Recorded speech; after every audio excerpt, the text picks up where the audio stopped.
Dasal bago matulog.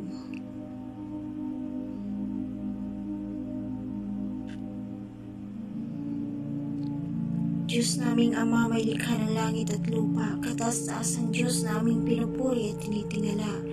Nararapat kang sambahin, pasalamatan dahil sa iyong mga dakilang kabutihan. Salamat po sa buong mag-araw na ako iyong iniingatan. Sa mga natapos na gawain na iyong pinangunahan, salamat po sa proteksyon mo laban sa mga pang-aakit at temptation ng mundong ito. Salamat po sa patuloy mong pagsama sa bawat hakbang ko. Sa aking pagtulog sa gabing ito, pinagdarasal ko ang buhay ng mga mahal ko. Sa Pangulo ng Bansa at nasasakupan nito, sa iglesia na siyang humuhubog sa espiritual na kaanyuan ko, sa mga katrabaho ko, sa kumpanyang pinapasukan ko, sa mga magulang ko, mga kapatid at pamilya nito, sa mga anak ko at mahal ko sa buhay. Ikaw po ang sa kanila ay mag-ingat at gagabay. Ipalayo mo po sila sa lahat ng uri ng kapahamakan.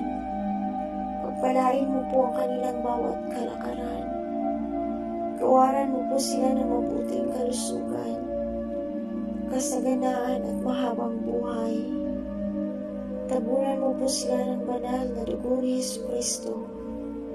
Palibutan mo po ng mga angheles mo at pangunahan ng banal na Espiritu.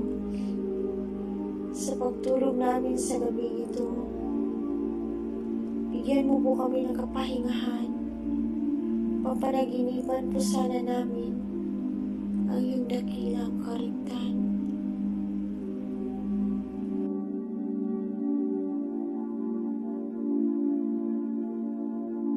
Tuloy mo po kaming ingatan at pagising namin kinabukasan. Punuin mo po ng sigla at kasiyahan, kalakasan at kagalakan na harapin muli ang pang-araw-araw na hamon ng buhay. Hindi po kami matatakot dahil andyan po ang gabay at kalinga ng iyong kamay.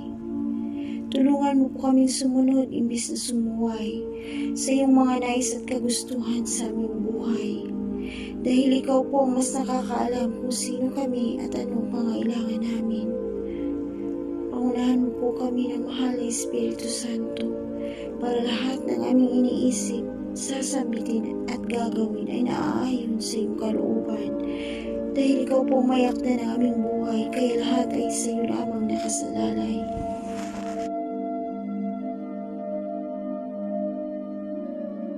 Ang buhay na ito ay sa iyo lamang itinaas at iniaalay. Ikaw po ang manguna sa aking landas. Lahat ng papuri at pasasalamat ay sa iyo lamang nararapat. Ito po ang mga pagsamot dalangin ko sa tanging pangalan ni Jesus, naming Diyos at Tagapagligtas.